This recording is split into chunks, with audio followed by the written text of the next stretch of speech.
बिस्मिल्लाहिर्रहमानिर्रहीम। मैं हूं साहिबजादा सलील। आज सुप्रीम कोर्ट में जस्टिस मुनीब अख्तर का 63A के हवाले से जो केस था उस बेंच में वो नहीं बैठे।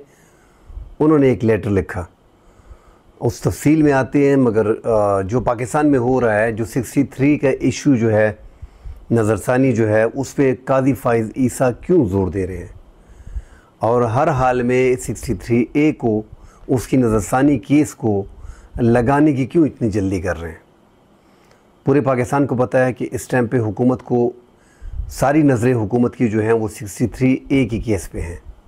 हुकूमत कोशिश कर रही है कि किसी तरीके से हार्स ट्रेडिंग का दरवाज़ा खोला जाए ताकि हम पाकिस्तान तहरीक इंसाफ के या दीगर आज़ाद मेंबरान जितने भी हैं उनको ख़रीद सकें। उन लोटों को अपनी पार्टी में शामिल तो नहीं करना मगर उनका वोट दिलवाना है। हार्स ट्रेडिंग का दरवाज़ा खोलना, ख़रीदो फ़रोख्त करना या ज़बरदस्ती उनसे वोट लेना, उनको किसी तरीके से राज़ी करना उस तरीक़ाकार के मुताबिक, ताकि सरकार का नंबर जो है 224 का कौमी असम्बली में पूरा हो जाए और किसी तरीके से जो है 2/3 अक्सरियत सरकार को मिल जाए और सरकार 2/3 अक्सरियत के साथ साथ सुप्रीम कोर्ट को, उसकी ताकत को ख़त्म करे और वो अपनी पसंद की वफाकी आइनी अदालत को कायम कर दे। ये तभी मुमकिन है जब 63A का फ़ैसला कादी साहब, उसकी नज़रसानी का केस कादी साहब मंजूर कर लें। और वो आलमोस्ट जो कादी साहब जिस अंदाज़ में, जिस स्पीड में लगे हुए हैं, आज जस्टिस मुनीब अख्तर का ख़त मैं आपको पढ़वा देता हूँ। एक तो उसका पूरा आपको डिटेल बता देते हैं कि प्रैक्टिस एंड प्रोसीजर एक्ट जो ये हुकूमत लेके आई थी, जिसमें सुप्रीम कोर्ट के चीफ जस्टिस कादी फ़ाइज़ ईसा हर जगह पे इसकी क्रेडिट लेने की कोशिश करते थे, मगर जैसे ही इनको पता चला कि मखसूस नशस्तों का फ़ैसला जो है 8-5 की अक्सरियत से 13 रुकनी फुल कोर्ट बेंच में हमारे ख़िलाफ़ गया है, मतलब हुकूमत के ख़िलाफ़ गया है और तहरीक इंसाफ को उनका हक़ मिल गया है, उस पे जो है कादी साहब बड़े परेशान थे कि ये तो 8 जजेज़, उनको तो उम्मीद थी कि किसी तरीके से ये जो है फ़ैसला हुकूमत के हक़ में चला जाएगा और हुकूमत की 2/3 अक्सरियत का फ़ैसला जो है वो आसान हो जाएगा। मगर यहाँ से हुकूमत के लिए मुश्किलात कादी साहब ने जैसे देखी, तो कादी साहब ने कोशिश की कि प्रैक्टिस एंड प्रोसीजर एक्ट में जो 2 सीनियर जज हैं उनमें एक को हटा दिया जाए और वाज़ेह इशारे हुकूमत को दिए जा रहे थे और हुकूमत ने वही किया जिसका कादी साहब को इंतज़ार था। हुकूमत ने, सदर ममलिकत ने, आसिफ अली ज़रदारी ने सदारती आर्डीनेंस के through practice and procedure act में, जिसमें एक चीफ जस्टिस और 2 मोस्ट सीनियर जज होते थे, एक चीफ जस्टिस और 2 सीनियर जज, मोस्ट सीनियर जज, वो 3 रुकनी बैठ के पूरे बेंच बनाना, नज़रसानी की दरख्वास्तें सुनना, दीगर आइनी मसाइल, उनमें जज बेंच बनाना जितने भी हैं, वो इनका काम था। इसमें से इख्तियार जो है वो सदारती आर्डीनेंस की तरह के थ्रू कादी फ़ाइज़ ईसा को दोबारा इख्तियार दे दिया गया। और आप अंदाज़ा लगाएं कि सदर ममलिकत ने ये आर्डीनेंस किया काजी साहब के लिए कि आप अपनी मर्ज़ी का जज लें, मतलब जस्टिस मुनीब अख्तर को निकालें इससे। जो इशारे मिल रहे थे हुकूमत को और हुकूमती सदारती आर्डीनेंस के थ्रू जस्टिस मुनीब अख्तर को निकाल लिया और साथ ये इख्तियार भी दे दिया चीफ जस्टिस को कि आप जब भी प्रैक्टिस एंड प्रोसीजर एक्ट की कमेटी बनाते हैं उसमें आप अपनी मर्ज़ी का एक जज ले सकते हैं जो आपकी मर्ज़ी का हो, और एक जज जो है वो मोस्ट सीनियर ही रहेगा, जस्टिस मंसूर अली शाह। ये सदारती आर्डीनेंस आने के बाद जस्टिस मंसूर अली शाह साहब ने ख़त लिखा था और उसमें क्लियर 3-4-5 बातें की थी कि एक तो ये फुल कोर्ट के फ़ैसले के ख़िलाफ़ है, सदारती आर्डीनेंस आया हुआ है, ये 3 रुकनी बेंच जो पहले बैठा था उससे 3 रुकनी प्रैक्टिस एंड प्रोसीजर कमेटी जो थी उससे जस्टिस मुनीब अख्तर को निकालना, वो मोस्ट सीनियर जज थे, तो ये आपने कोई मशवरा ही मुनासिब नहीं किया, फुल कोर्ट बुला लेते। इस पे जो है फिर काई साहब ने वो उस कमेटी में नहीं बैठे और चले गए। जब वो चले गए तो इन्होंने कहा ये तो और भी अच्छा हो गया, एक बंदा मुखालिफ था और बाकी तो हमारे दोनों अपनी हैं। जस्टिस अमीनुद्दीन को रख लिया इन्होंने और काई साहब खुद बैठ गए और वो केस नज़रसानी का 63A का जो जस्टिस मंसूर अली शाह और सीनियर जज उसमें थे जस्टिस मुनीब अख्तर और जस्टिस याह्या अफरीदी, 5 रुकनी बेंच उनका बना था, वो काई साहब ने अपने हाथ में ले लिया और 2 रुकनी कमेटी ने फ़ैसला कर लिया और नज़रसानी 63A की नज़रसानी लगा ली। अब जस्टिस मंसूर अली शाह के ख़त का जवाब भी कादी साहब ने कुछ ऐसे अंदाज़ में दिया था कि 11 उसके जवाबात थे और वो 11 जवाबात जस्टिस मुनीब अख्तर की ज़ात के हवाले से थे। खैर उन्होंने जो आज जवाब जो एक्सपेक्ट किया जा रहा था वो तो नहीं दिया, मगर फिर भी सख्त जवाब दिया, मगर वो लेवल क्रॉस नहीं किया जो लेवल कादी साहब ने यूज़ किया था। इन्होंने बड़े आइनी तरीके से, बड़े मुहतात अंदाज में जो सवालात कादी साहब से किए हैं और कहा है कि मैं इस बेंच में ये नहीं है, मैं नहीं बैठना चाहता और मैं इस बेंच को जो है इससे मैं इनकार नहीं कर रहा। मगर जो तरीक़ाकार उन्होंने अपने ख़त में बताया तो वो मैं थोड़ा पढ़ लेता हूँ, ज़रा आसानी रहेगी उसमें। जस्टिस मुनीब अख्तर ने कहा इसमें, इस ख़त में, चीफ जस्टिस कादी फ़ाइज़ ईसा ने जस्टिस मंसूर अली शाह के ख़त के आइनी और कानूनी सवालात के जवाब देने के बजाय ख़ुद पसंदी में मशगूल होकर मेरे ख़िलाफ़ बदनीयती पर मबनी मुहिम का हिस्सा बना। चीफ जस्टिस कादी फ़ाइज़ ईसा मेरे ख़िलाफ़ एक मुहिम का हिस्सा बना, बदनीयती पर मबना था, मतलब एक घटिया मुहिम थी। 63A नज़रसानी के मामले पर चीफ जस्टिस कादी फ़ाइज़ ईसा ने जजेस कमेटी में अक़लियत में होने के बावजूद जो बेंच बनाया है इसे पुश डालकर आज ख़ुद बेंच में शामिल हो गए। बस ये 4-5 सवालात थे जो जो जो इन्होंने बड़े अच्छे अंदाज में किए हैं जस्टिस मुनीब अख्तर ने। और जस्टिस कादी फ़ाइज़ ईसा ने फिर जो है मुनीब अख्तर का आज हुक्मनामा रखा जाए और दरख्वास्त की जाए कि वो बेंच में बैठें। अगर वो बेंच में ना बैठें तो फिर जजेस कमेटी नया बेंच बनाएगी। बहरहाल जो भी है, हुकूमत के लिए कादी फ़ाइज़ ईसा जो हैं वो 63A जो है हर तरीके से उसकी नज़रसानी है, उसकी मंजूर हो जाएगी। कल अब कादी साहब ने है जो है बेंच बनाने के लिए कहा है कि हम जस्टिस मुनीब अख्तर को राज़ी करेंगे। अगर वो राज़ी नहीं होगा तो फिर हम क्या कर सकते हैं, कानून के मुताबिक एक अहम केस है। अहम तो डेफिनेटली अहम है। कादी साहब को लग रहा है कि ये हुकूमत है, कादी साहब को अभी लग रहा है कि ये अहम है। 2 साल से ये केस पड़ा हुआ था, 1 साल कादी साहब ने गुजार लिया। तो अब 63A अब ये क्लियर कर दिया जाएगा कि यार ये तो जस्टिस उमर अता बंदियाल ने और जस्टिस मुनीब अख्तर ने आइन में था ही नहीं, ये आइन में राइट किया था, लिहाजा ये नज़रसानी मंजूर की जाती है और हुकूमत को खुली छूट दी जाती है कि वो तहरीक इंसाफ के मेंबरान को, क्योंकि 63A में क्या है कि जो बंदा पार्टी पॉलिसी से हट के, पार्लिमानी पार्टी की पॉलिसी से हट के वोट करेगा, वो उसका वोट शुमार नहीं होगा और वो नाअहल तस्वर होगा। पार्लिमानी पार्टी उसको नाअहल कर देगी। अब इस चीज़ को ख़त्म करना, नज़रसानी की दरख्वास्त को ख़त्म करना, क्यों ख़त्म किया जा रहा है? क्योंकि हुकूमत मुश्किल में, हुकूमत की सारी नज़रें यहाँ पे हैं कि कैसे हार्स ट्रेडिंग का दरवाज़ा खुले, कैसे तहरीक इंसाफ के बंदों को तोड़ा जाए, कैसे तहरीक इंसाफ के बंदों को उठाया जाए, कैसे तहरीक इंसाफ के बंदे को ब्लैकमेल करके वोट डाला जाए। 210 हुकूमत की पास टोटल तादाद थी। कादी फ़ाइज़ ईसा ने 3 पाकिस्तान तहरीक इंसाफ के MNAs जिनके ट्रिब्यूनल्स में केस भेजने चाहिए थे, कादी साहब ने अपने ही हम ख्याल बेंच बना के 3 कौमी असम्बली की नशस्तें पाकिस्तान तहरीक इंसाफ से छीन के मुस्लिम लीग नून की और इस हुकूमत की झोली में डाल दी। तो हुकूमत की तादाद जो है वो 213 हो गई। 213, अब 11 बंदे जो हैं इनके पास कम है। मौलाना फजल रहमान जमीयतुल उलमा इस्लाम के सरबराह मौलाना फजल रहमान को राज़ी किया जा रहा है। मौलाना फजल रहमान साहब आइनी तरामीम पे राज़ी हैं, आइनी तरामीम में ज़्यादातर शिक्कों पे राज़ी नहीं हैं, मगर आइनी अदालत पे राज़ी है और वो किसी भी आइनी इदारे के सरबराह की तोसी के हक़ में नहीं है। और जो वफाकी आइनी अदालत बनाई जाएगी उसमें टॉप 3 की जजेस, टॉप 4 की जजेस उनके हक़ में हैं कि जो वफाकी आइनी अदालत बनाई जाएगी, जिनको फुल पावर दे दी जाएगी या नहीं दी जाएगी, उसके हवाले से जमीयतुल उलमा इस्लाम ने अभी तक फ़ैसला नहीं किया। बहरहाल 8 वोट जमीयतुल उलमा इस्लाम के हैं। अगर वो उनकी झोली में पड़ते हैं फिर भी 5 बंदों की ज़रूरत होती है और ये 5 बंदे कैसे पूरे करने हैं?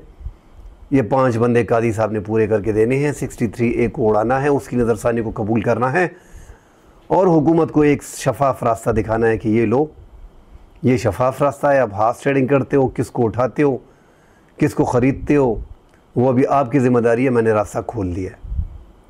तो 63 एक ऐसी मंडी दोबारा खुल जाएगी कि ये मंडी फिर हर इलेक्शन में आप देखेंगे जो हुकूमत बनाएगा, किसी भी पार्टी के मेंबर को उठा के उसको ब्लैकमेल किया जाएगा, उसको उठा दिया जाएगा और वहाँ पे वो वोट कास्ट कर देगा।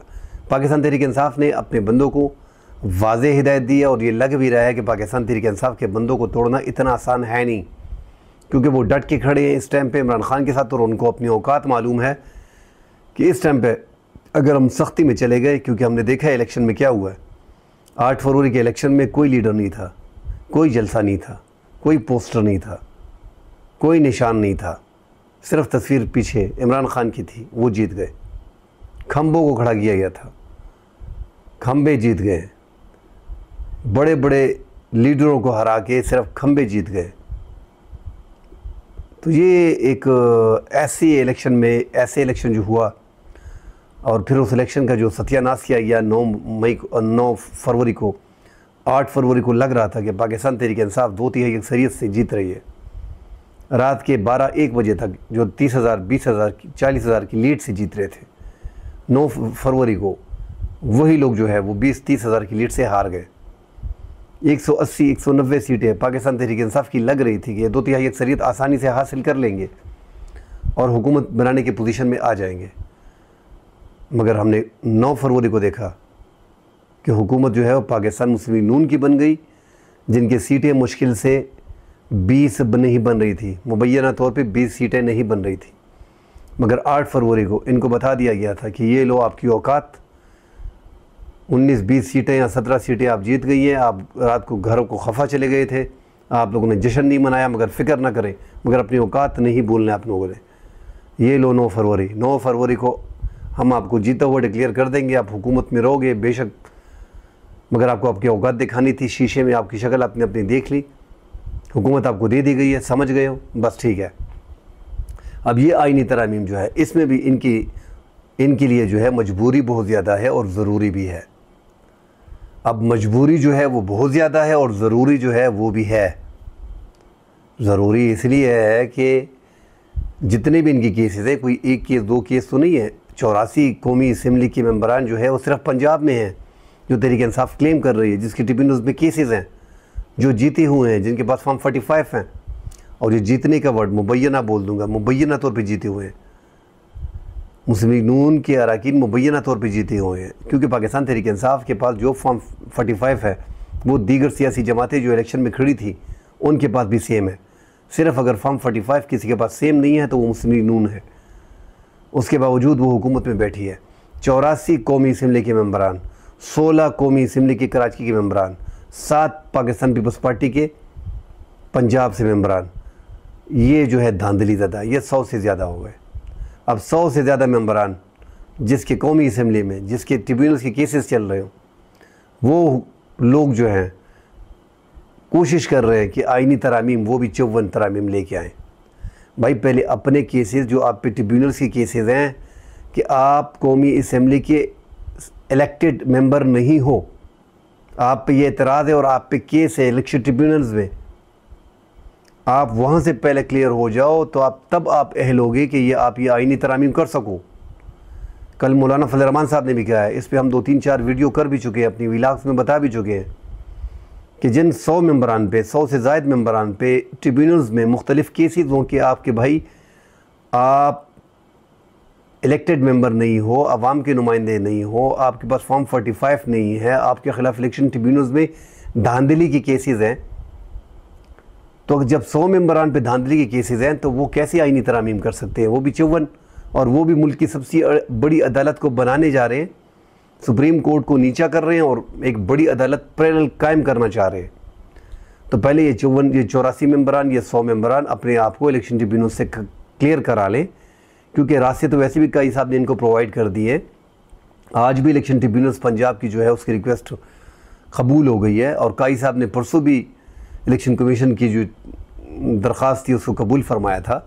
अब तो इलेक्शन ट्रिब्यूनल्स भी पंजाब में आप ही किए होंगे, क्योंकि पंजाब हुकूमत कह रही थी कि हमने बीच में रिटायर्ड जजों को बिठाना है, और साबका चीफ जस्टिस मलक शहजाद ने जो 8 ट्रिब्यूनल्स पंजाब में बनाए थे कि हमको इनको किसी तौर पे भी नहीं मानते, ये सरकार पंजाब की कह रही थी और जो इलेक्शन कमीशन है वो भी यही कह रहा था।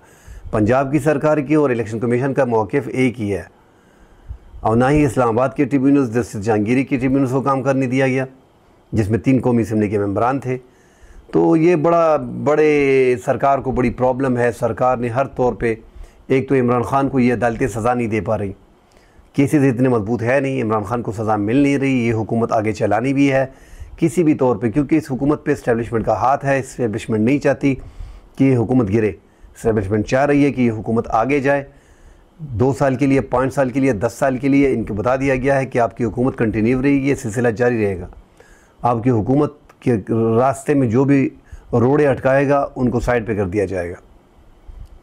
उसके अभी हम देख रहे हैं कि मुल्क में सियासी इस्तेहकाम जो है वो नहीं है। इस टाइम पे अदम इस्तेहकाम का मुल्क शिकार है, वरना मुल्क तरक्की कर जाता। जेल में बैठा एक बंदा, एक लीडर जो मुल्क का पॉपुलर लीडर है, उसको जेल में वो 1 साल से पड़ा हुआ है।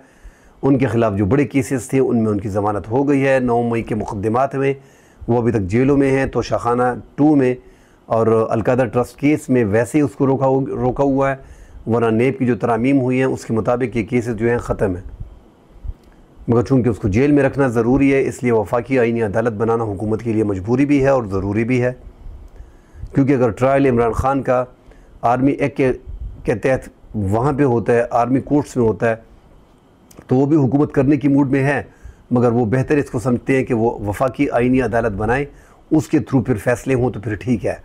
वफाकी आईनी अदालत के पास फुल इख्तियार होगा। सुप्रीम कोर्ट के जितने भी इख्तियारात हैं वो सारे इख्तियारात शिफ्ट हो जाएंगे वफाकी आईनी अदालत को।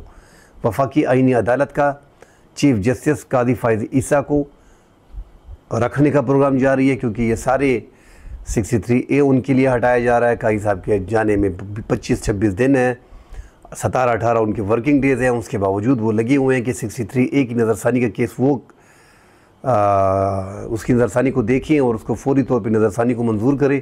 उसके लिए वो झगड़े भी अपनी जजों से ले रहे हैं। भाई आपके रिटायरमेंट का टाइम है, 25 अक्टूबर को आप रिटायर्ड हो रहे हो, 25-26 दिन आपके रिटायरमेंट में हैं। ऐसे मौक़ों पे बंदा जो है अपने दीगर हाई कोर्ट्स की विज़िट करते हैं, वहाँ पे उनके इस्तकबाल होते हैं, वहाँ पे उनकी दावतें होती हैं, वो तकारीर करते हैं, अदलिया के हवाले से बताते हैं, अपने किरदार के हवाले से बताते हैं, अपने कारकर्दगी के हवाले से बताते हैं। अच्छा एक तरीक़ेकार के मुताबिक जो है लेजेसी छोड़ के जाते हैं। मगर ये आप क्या छोड़ के जा रहे हैं? सारे जजेस से आपका झगड़ा चल रहा है। जस्टिस मुनीर ने भी आपको कहा है कि फुल कोर्ट आप बना लें। अभी अगर फुल कोर्ट में आपकी अक्सरियत है तो आप फुल कोर्ट बना लें। ये आइनी मसाइल बहुत ज़्यादा हो गए हैं जो अभी आप ही के आइन के थ्रू जो अभी ये प्रैक्टिस एंड प्रोसीजर एक्ट बनाया गया है, इसमें 3 जजेस होंगे, दूसरा जज इसमें नहीं आ रहा, तो 2 जजेस कैसे फैसला कर सकते हैं?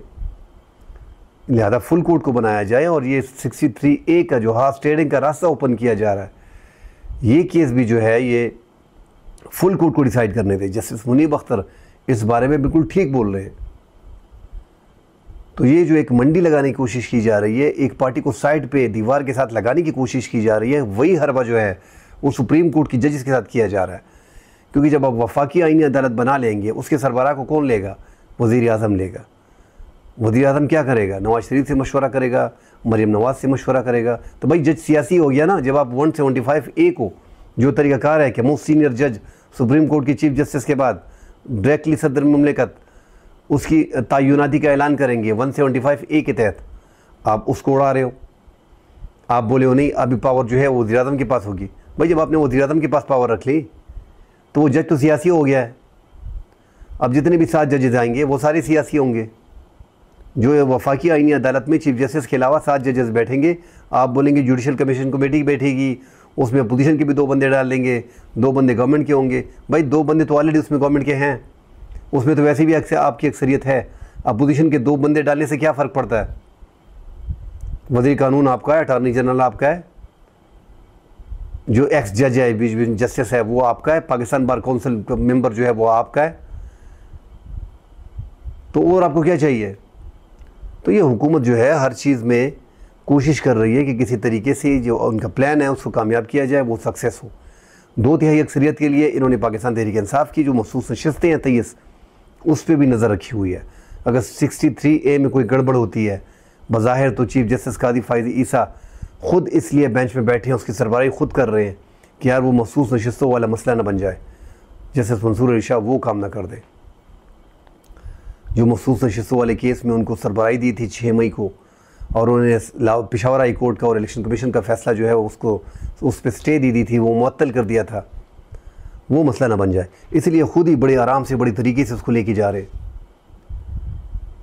तो पाकिस्तान का एक बंदा इसको समझ रहा है कि आप नज़रसानी केस लगा रहे हो और ये केस जो आप लगा रहे हो ऐसे टाइम पे लगा रहे हो, और ये भी लोगों को पता है, इसके रिजल्ट भी लोगों को पता है कि अगर आप एक लगा भी रहे हो और लोगों को पता भी है कि इसका नतीजा क्या होगा, फैसला क्या आएगा, क्योंकि हुकूमत की पूरी नज़रें वहाँ पे हैं। जो जो तरतीब से आर्डिनेंस आता है, प्रैक्टिस एंड प्रोसीजर एक्ट में तब्दीली होती है, आप डायरेक्टली 63A का केस लगाते हो, और जो मखसूस नशिस्तें हैं वो पाकिस्तान तहरीक इंसाफ को दी नहीं जा रही, ये सारा लोग समझ रहे हैं। 63A ये प्लान ए है, मखसूस नशिस्तें प्लान बी है। प्लान बी कैसे है? ये मखसूस नशिस्तें जिस तरह आपस में इन्होंने पहले बांट ली थी माली गनीमत के तौर पे, अब भी ये तहरीक इंसाफ की मखसूस नशिस्तें 23 लिस्टें बन गई हैं, बंदे अपॉइंट हो गए हैं। बस सिलेक्शन कमीशन का स्पीकर का कहना है, इलेक्शन कमीशन का कहना, और स्पीकर का वहाँ पे डायरेक्टली इन्होंने हल्फ लेने हैं। और ये माली गनीमत तकसीम होने के बाद हुकूमत की तादाद 213 है, 224 मैजिक नंबर है। 23 मेंबरान जो तहरीक इंसाफ की लूट मार जो इन्होंने कर ली है माली गनीमत के तौर पे, 2/3 अक्सरियत पूरी हुई, वो फाकिया अदालती बना लेंगे, जजेस को फिर ये खुद रखेंगे, सुप्रीम कोर्ट की ताकत को ख़त्म कर देंगे। पाकिस्तान बार कौंसिल और सुप्रीम कोर्ट बार कौंसिल उनकी जेब में है, कोई बड़ी स्ट्राइक निकलेगी नहीं, क्योंकि बार कौंसिल जितनी भी हैं वो अपने महदूद है। सियासी पार्टियों के वकला तो हर जगह पे मौजूद है। अगर पाकिस्तान तहरीक इंसाफ के पास वकला हैं तो मुस्लिम नून के पास भी हैं, पीपल्स पार्टी के पास भी है, जमीयत उलमा इस्लाम के पास भी है, ANP की भी अपनी वकला हैं। तो ये लोग, ये सियासी जमातें इमरान खान की नफ़रत में बहुत आगे चले गए हैं। इन्होंने सब कुछ उठा के, इमरान खान ने सब कुछ उठा के इस्टेब्लिशमेंट के हाथ में दे दिया था। इन्होंने बहुत कुछ उठा के वो चीज़ भी उनको दे दी। इन्होंने बहुत कुछ उठा के उनकी झोली में रख दी है, क्योंकि इमरान खान ना आ जाए। माशाल्लाह इस हुकूमत को कबूल है, मगर इमरान खान कबूल नहीं है। जितना भी फेमस हो, एक तो पाकिस्तान में फेमस बार बार होते कि पॉपुलर लीडर है तो क्या हो गया, पॉपुलर तो फ़लाँ भी हैं, फलापन तो फ़लाँ भी है। भाई पॉपुलरिटी वो सियासत में है, वो सिंगिंग में नहीं है, ना वो क्रिकेट में इस टाइम पे। Popularity, popular party, popular leader इस टाइम पे वो पॉलिटिक्स में है, सियासत में है। इसका मतलब कि पाकिस्तान की पूरी पब्लिक उसको लाइक करती है, उसको पसंद करती है। आप सब लोगों को पसंद नहीं करती और इमरान खान को पसंद करती है, इसको पॉपुलरिटी बोलते हैं। और टीवी पे बैठ के बेशर्मों की तरह बोलना कि पॉपुलर हो गया तो क्या हो गया। भाई आप जिस पार्टी को रिप्रेजेंट कर रहे हो, अवाम उसको पसंद नहीं कर रही, पॉपुलरिटी का ये मतलब है। अवाम उस बंदे को पसंद कर रही है, फिर भी आप उसको डिफेंड कर रहे हो, बड़े बड़े एंकर उसको डिफेंड कर रहे हैं। भाई एक पॉपुलर पार्टी है मान लो, एक बड़ी जमात है मान लो, एक मकबूल जमात है मान लो, कहाँ कबूलियत नहीं है, इससे कोई इनकार नहीं है। पाकिस्तान में जितनी भी गवर्नमेंट आई हैं, इस्टेब्लिशमेंट की उंगली पकड़ के आना पड़ता है। अगर ये बोलते हैं कि इमरान खान ने उंगली की जगह पे अपने दौरे हुकूमत में हाथ पकड़ लिया था और इस्टेब्लिशमेंट उनके कंधों पे आया था, तो इसमें भी कोई शक नहीं है। मगर फिर ये भी साथ कहना पड़ेगा कि ये हुकूमत हाथ की जगह पे कुछ और पकड़ के आ गई थी। इन्होंने पूरा फिर हाथ नहीं, पूरा बाजू पकड़ा है, ठीक है ना। सब कुछ उनकी झोली में डाला है, तशरीफ़ अपनी झोली में रख दी है कि ये लो, हमें रख लो। तो जितनी भी गवर्नमेंट आई हैं पाकिस्तान की, वो इस्टेब्लिशमेंट के बगैर आ नहीं सकती। पाकिस्तान का जो सिनारियो है, जो सिस्टम है पाकिस्तान का, वो इस्टेब्लिशमेंट के बगैर नामुमकिन है। क्योंकि पाकिस्तान में फुल डेमोक्रेसी नहीं है, यही जमहूरियत है जो जिस तरीके से, जिस अंदाज से चल रही है। यही आगे जाके 10, 15, 20 साल, 25 साल इसको लगेगा, तब ये ठीक होगी, आगे फुल जमहूरियत मुल्क में आ जाएगी। फ़िलहाल तो यही जमहूरियत जो है, ये भी थोड़ी थोड़ी चल के अगर 3, 4, 5 साल पूरी करती है तो बड़ी बात है। ये जो मौजूदा हुकूमत है, इसका ये 5 साल पूरा करना इंतहाई मुश्किल लग रहा है। क्योंकि पहली बार इस्टेब्लिशमेंट ने, जब भी इस्टेब्लिशमेंट ने, ये लोग बोलते हैं ना, हम सब लोग बोलते हैं कि यार इस्टेब्लिशमेंट की उंगली पकड़ के आपको आना पड़ता है, मगर इस्टेब्लिशमेंट ने कभी ये नहीं किया कि अनपॉपुलर पार्टी के सर पे हाथ रखा उसको बोले आओ। नहीं, इस्टेब्लिशमेंट अपने मफाद को भी देखती है, मुल्क के मफाद को भी देखती है। उन्होंने जब भी देखा है कि मुल्क की फ़लाँ पार्टी जो है वो पॉपुलर है, उसके सर पे हाथ रखती है। पहली बार तारीख़ में हुआ है कि अनपॉपुलर जमात पे हाथ रखा गया है, जिसका नुकसान इस्टेब्लिशमेंट को भी हो रहा है। हम सोशल मीडिया को देख रहे हैं, हालांकि ऐसा नहीं होना चाहिए। कोशिश करनी चाहिए, बच बचों की कोशिश करनी चाहिए। एक पॉपुलर जमात के पास करोड़ों वोट होता है, उसकी मुखालफत किसी भी तौर पे लेनी नहीं चाहिए, क्योंकि जिसके सर पे आप लोगों ने हाथ रखा है वो आपको डिफेंड नहीं कर पा रहे। जब वो डिफेंड नहीं कर पा रहे हैं तो नुकसान किसका हो रहा है? हमारी इस्टेब्लिशमेंट का नुकसान हो रहा है। तो जिस तरह जनरल बाजवा ने थोड़ा बहुत इमरान खान को पता ही नहीं चलने दिया और अपोजिशन के साथ 2 साल से लगी हुई थी, इसी तरह कोई तरीक़ाकार करना चाहिए ताकि मुल्क में थोड़ी बहुत स्टेबिलिटी हो। इमरान खान ने जो ये यकदम मुज़ाहरों का ऐलान कर दिया, एहतिजाजी मुज़ाहरों का ऐलान किया है, जगह जगह पे मुज़ाहरे होंगे। वो जो पिंडी का मुज़ाहरा हुआ उसमें दर्जनों पुलिस को उन्होंने जो है बाथरूम में बंद कर दिया था, हज़ारों लोग निकले थे, पूरा पिंडी निकल आया था। ये तो आवाम को टीवी पे नहीं दिखाया जा रहा है, इलेक्ट्रॉनिक मीडिया पूरा ब्लैकआउट किया हुआ है। सोशल मीडिया पे आप देख लें कि कितने लोग निकले थे, कितने आंसू गैस थे, कितने कंटेनर लगाए गए थे, कितनी खंदकें खोदी गई थी, कितने रास्ते बंद किए गए थे। साइकिल का रास्ता भी बंद किया गया था, मोटरसाइकिल तो छोड़े, लोग खेतों में जा रहे थे, पानी में जा रहे थे, दरिया में जा रहे थे, उबूर करके जा रहे थे और जलसों में पहुंच रहे थे। तो इसमें कोई शक नहीं है कि मुल्क का पॉपुलर लीडर है। पाकिस्तान को हुकूमत तो खैर किसी भी तौर पे नहीं चाह रही कि इस्टेब्लिशमेंट की और इमरान खान की बातचीत हो, मगर किसी तरीके से ये हुकूमत ठीक है, उसको चलने दे 2 साल 3 साल 5 साल, मगर साथ साथ जनरल बाजवा की पॉलिसी के मुताबिक हाथ होला रखना चाहिए ताकि इन करोड़ों लोगों को अपने ख़िलाफ़ तो नहीं किया जा सकता। ये मुल्क के मफाद में नहीं है, इस्टेब्लिशमेंट के मफाद में भी नहीं है। तो 63A का फ़ैसला हो जाना है, आपने देख लेना है, कायद साहब ने किसी तौर पे नहीं छोड़ना। और ये हुकूमत जो है ये करके रहेगी, इन्होंने दूसरा कोई काम नहीं करना। इन्होंने ये 2/3 अक्सरियत किसी भी तौर पे ले लेनी है। इनको आईनी तरमीम इनके लिए बड़ी ज़रूरी है और मजबूरी है, मजबूरी है और बड़ी ज़रूरी है। बाकी आप खुद समझदार हो। इंशाअल्लाह कल अगले प्रोग्राम में मिलते हैं। अल्लाह हाफ़िज़।